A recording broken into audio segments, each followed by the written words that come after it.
All right. Good morning, everybody out there. Welcome to Esopus Meadows. We're here on the Hudson River, River Mile 87, about 87 miles from the mouth of Hudson River down in Manhattan. And I'm coming to you live today to talk about some aquatic macroinvertebrates. And we got some awesome guests here. Here's our videographer, Jeff. He's going to climb behind the microphone. We got Tom. So wave Tom. We got some little scientists here. Say hi, Kaya. Say hi. Say hi, Vale. And that's Jeannie there. All right. And I'm Eli. Jeff's going to be our videographer here. He's going to get everything level. And Kaya and Jeannie and Vale, they're neighbors of mine, and they were kind enough to come down and help us out with the program here today. So they're kind of in their own pod, so they're going to stay. We have our 6-foot table, so we're trying to keep everybody socially distant. So I'm going to take off the mask just so you can hear me. I'm going to keep my distance. We're going to respect all of those guidelines. So wow, we got some breeze coming down. We got some walnuts hitting the top of our pavilion here at Esopus Meadows. So today, beautiful day to be on the river. Beautiful day to talk about animals, right? So in the Hudson River, we have an incredible amount of diversity, right? An estuary is one of the most productive ecosystems on the planet. And the reason that is because we have such abundance of life, diversity, right? Because we have animals coming in from the salt water, right? That way is south. You head that way, you'll get to New York City. We have animals that live here in the freshwater. Here at Esopus Meadows, it's freshwater. So we have an incredible amount of diversity. And when you talk about the energy pyramid, I should say that we're going to be trying to do education levels from Kaya to grandma level science, right? So we're going to talk some simple stuff. We're going to talk some interesting stuff. We're going to talk some scientific stuff. And encourage all of you to share this, send it out, make sure that other people take a look, because I know if you're tuning in, you're probably long-time, hardcore Clearwater fans, and we thank you for your membership, and we thank you for your support.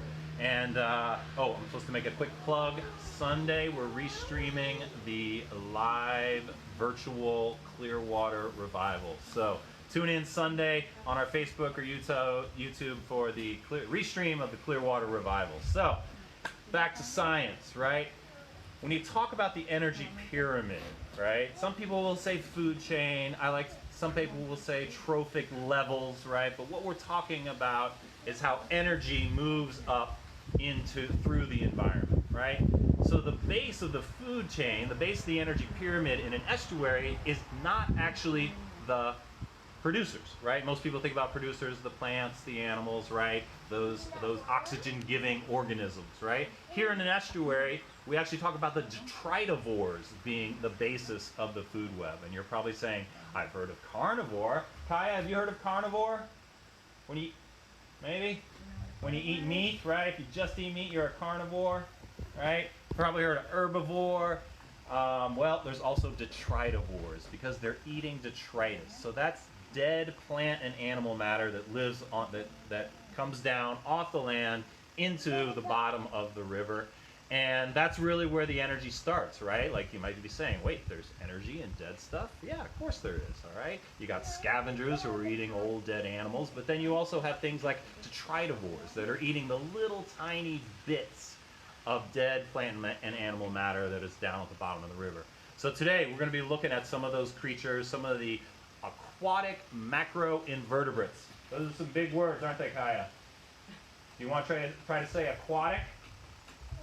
Aquatic, well done, all right? And so where do aquatic animals live? Do they live in the land or the water? They live in the water, absolutely right, okay? What do you see? Oh, you see, there's some gulls out there too. Oh, the lighthouse, yeah, so we're just off. I know, well, if Kaya wants to see the lighthouse, we should show everybody the lighthouse. It's probably just going to be a speck for you viewers out there, but we'll try to get a quick little shot of the Esopus Meadows lighthouse. Way out in the middle of the river, because this whole area is really, really flat, really, really shallow at low tide. At low tide, it's only about 2 feet deep. All right, so we got the lighthouse out there. So we're talking about aquatic macroinvertebrates, right? So we got the word aquatic, which means they live in the water. We got the word macro. Kai, have you ever heard that word, macro? Yeah, macro. Does it make you think of macaroni and cheese? Yes. How about the word micro? Have you heard the word micro? Yeah, micro. Micro. Oh, thank you, Vale. Micro. Vale is micro, small, or big? I don't know if you guys are hearing me because I'm not facing the camera. Is micro small or big? Pretty small, yeah. Yeah, Vale's pretty small, but I wouldn't call her micro. She is actually definitely macro, okay? So micro means like it's super tiny, like you need a microscope to see it. All right, macro means just kind of medium sized, all right? So you can usually see it with the unaided eye.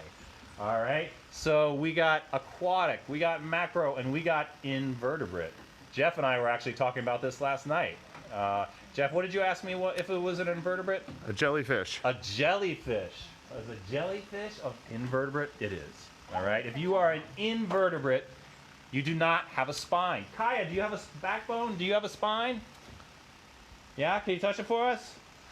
Can you show us your backbone? Vale, you can touch your backbone? All right, so humans are vertebrates, right? So there's two major classes of animals. You got your vertebrates and you got your invertebrates. So jellyfish, yeah, definitely an invertebrate. All right, Jeannie, any other thoughts on an invertebrate? Something without a backbone. Snake. Ooh, a snake. A snake is actually a reptile.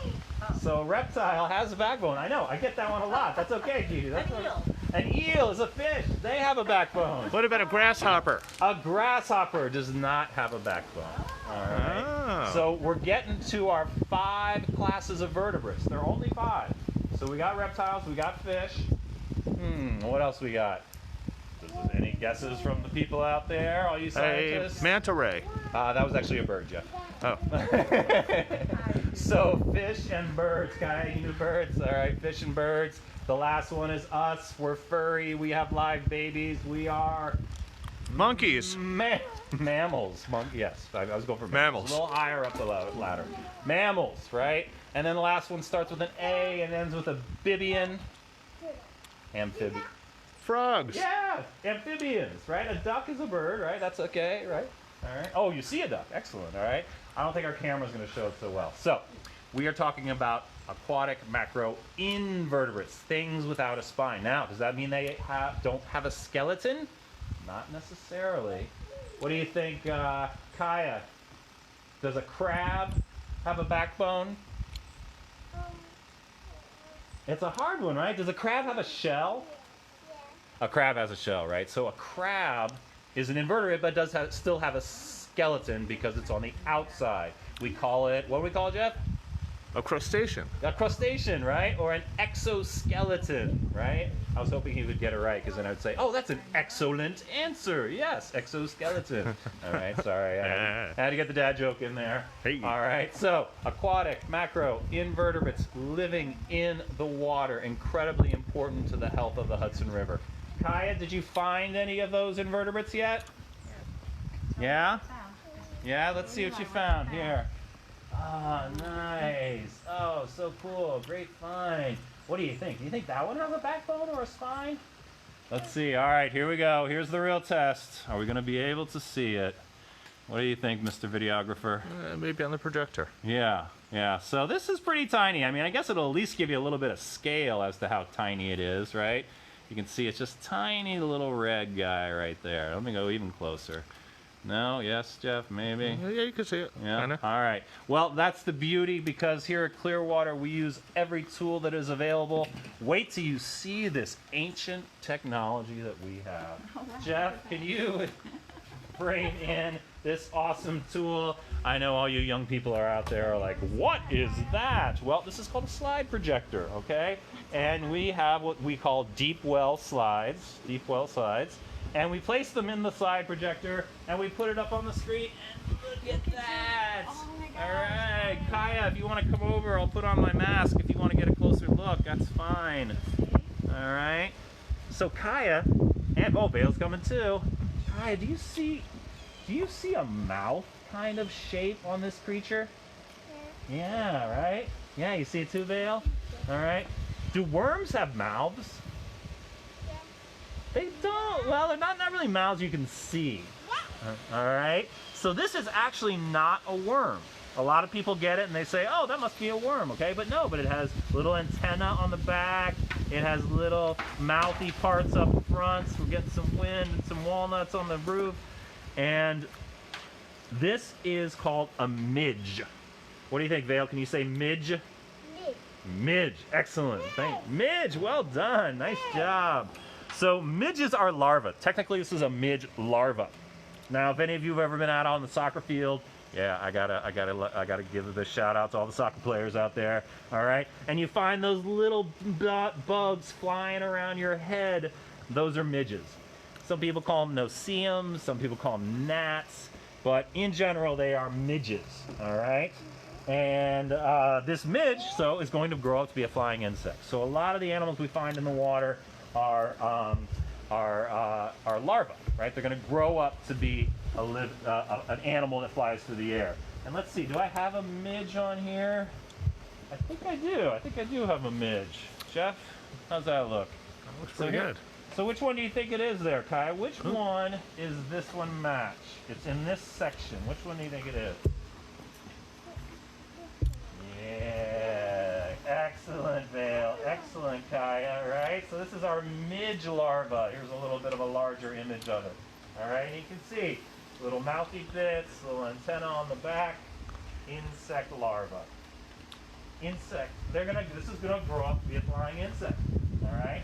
Hey, Kaya, do you have another little creature you want to show us? And that would be cool to see if we could find a Vale.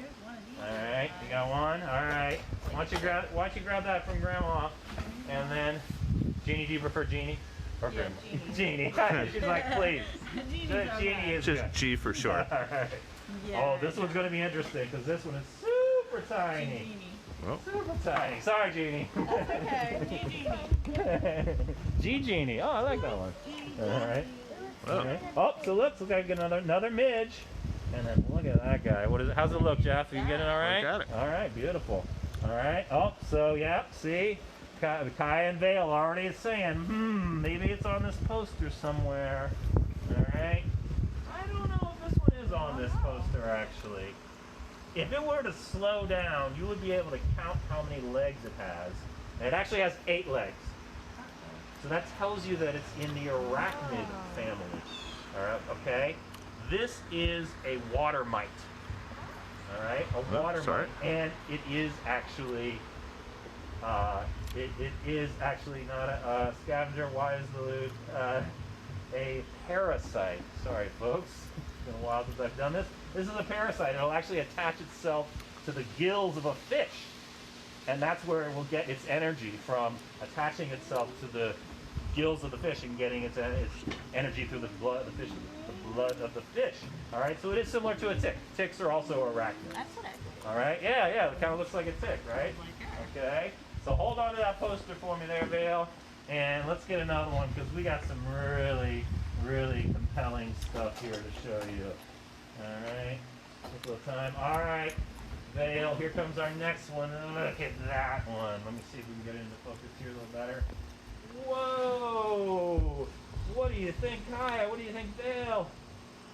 Do you think it's an alien? Do you think it's from another planet? Yeah. You think so? Yeah. No, it's not from another planet. It lives here. It kind of looks like an alien, doesn't it, though? All right. So before we went on live, I was asking Vale to try and count how many legs it has. Yes, excellent, Vale. It has 3 legs on each side. All right. So that means 6 total. Oh, there's another. Oh, nice eyes there. So we have a little air animal on there. I don't want to blow it off. I'm going to wear my mask here. All right, but this is a tiny, tiny little creature. That's actually a creature as well. All right. So this right here, folks, is our damselfly. All right. Again, you're saying fly. Why would you have fly in the name of something that lives in the water? Well, again, it's larva. It's an insect larva. It's going to grow up to be a flying insect, very similar to a dragonfly. So, Vale, do you see this creature on the poster anywhere? Point to it. All right, that's it right there. What do you think, Kaya? Do you see this creature on the poster anywhere? Can you find them down here? What do you think? It's in this section again. Yeah, excellent, excellent there, scientist. Great job, young scientist. Damselfly right there. All right. Damselflies are pretty cool. They're related to dragonflies. They'll actually live in the water for up to 2 years. And if you're following us on Facebook, which you obviously are because you're here, but we put up a picture of something similar to this. It was actually a dragonfly larva. And these guys are predators, right? So they literally have jaws that come out of their mouth and like this and grab stuff, all right? So I actually heard that a lot of science fiction movies would study aquatic insects to develop what their aliens are going to look like, right? I forget the movie, but wasn't there some movie where an alien had a mouth within a mouth and he ran out and grabbed you? Right? Yeah, that might have been aliens, right? So this is our damselfly, right? And to take the science up a notch, they go through incomplete metamorphosis, meaning they don't have a pupa stage. They don't build a cocoon where they emerge as an adult. So they actually, if we could get a closer look, a better image of this as opposed to a silhouette, we would have, you could actually see the wings starting to form on the back of the creature. And the damselfly would crawl out of the water, its wings would spread out, and they would dry off and it would fly away. Now here's the crazy thing. It'll live as a damselfly in the water for up to 2 years. It'll live for an adult for 2 weeks.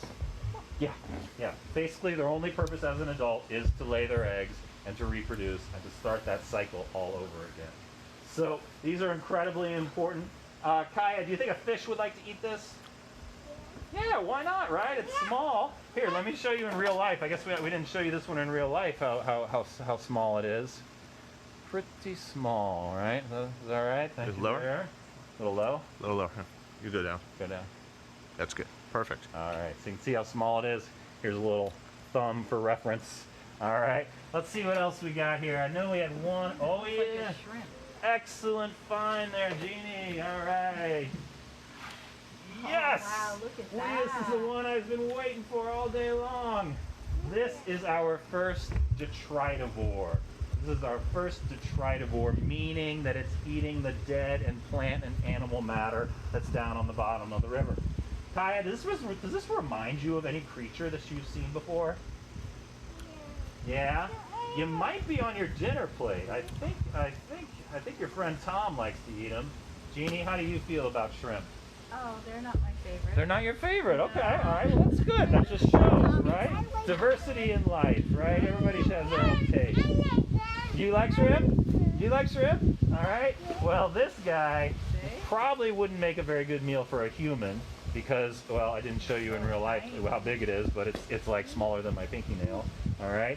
So if you like to eat shrimp, do you think fish would like to eat shrimp? Yes. Yes. All right.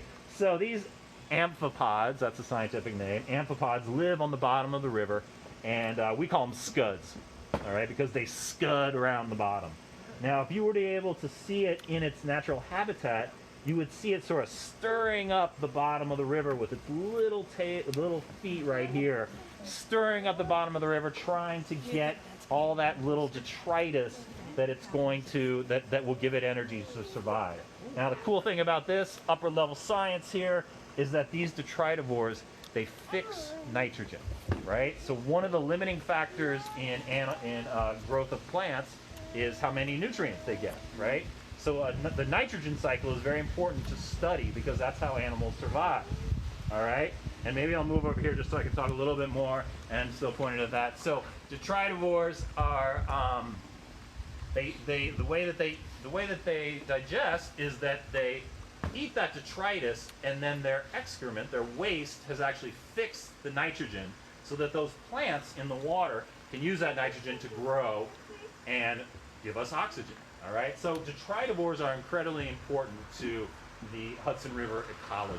All right, so let's see here. Let's see if we got. Let me show you one more time in real life what it looks like, how tiny it is. All right, it's kind of on the bottom there. You can't really see it, but it's tiny. All right, up a little bit, down. Stop. Stop. Good.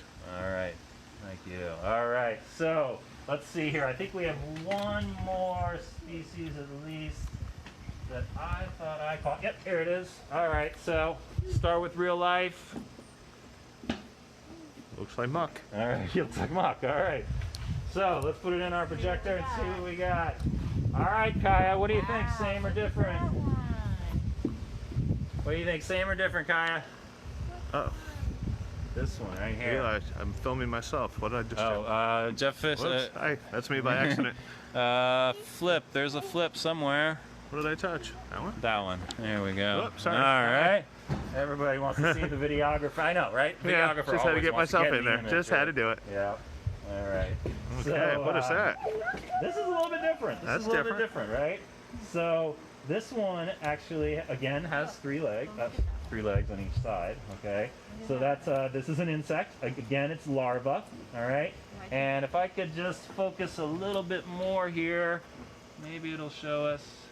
There we go. Now, of course, it's going to move around. So look at all this little furry bits right there. All right. Those are called abdominal gills.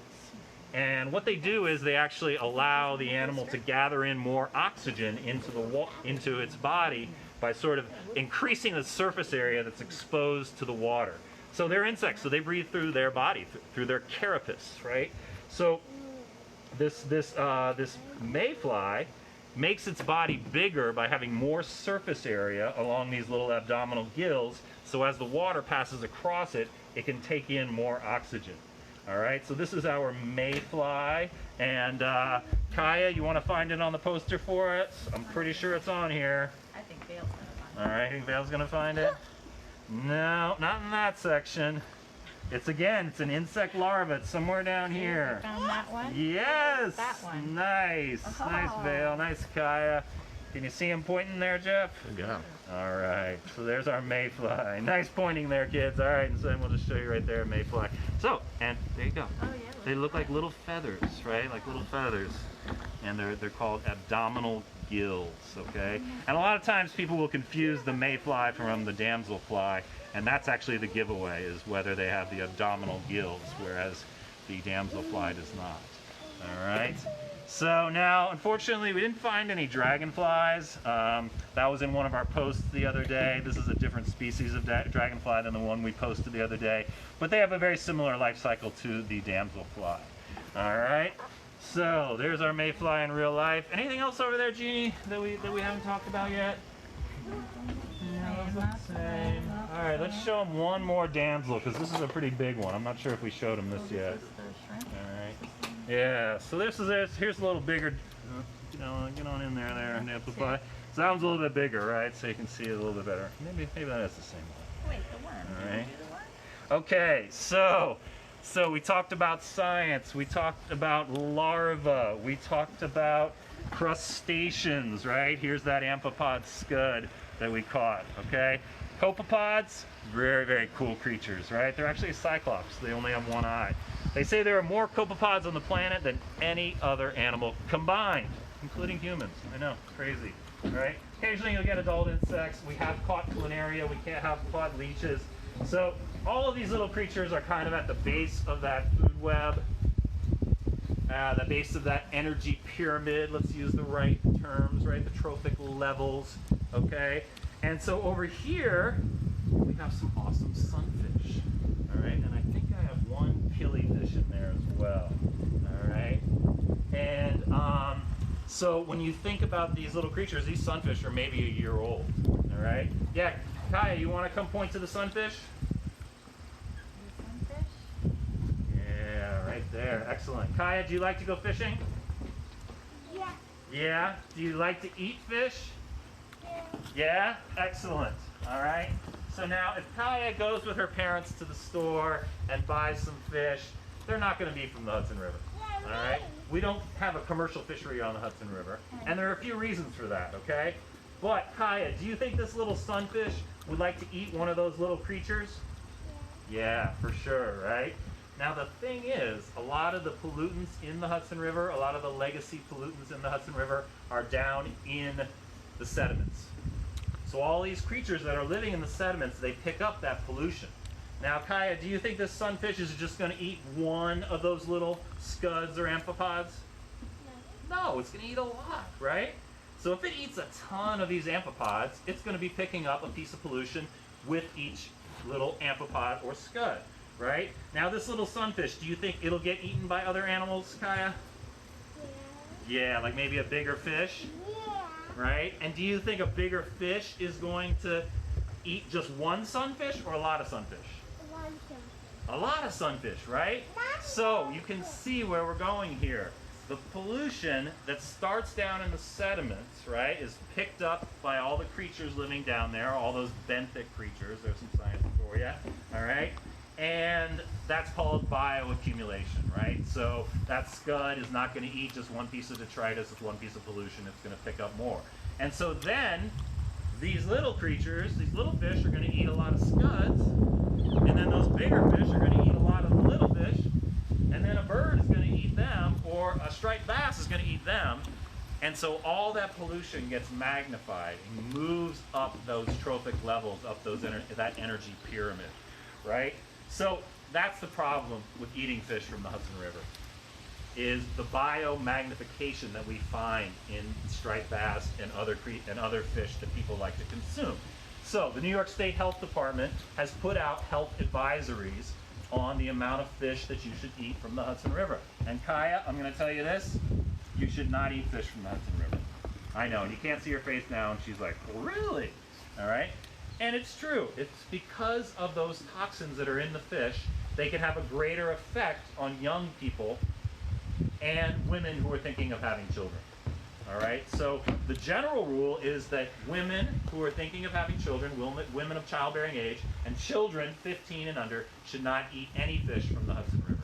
All right?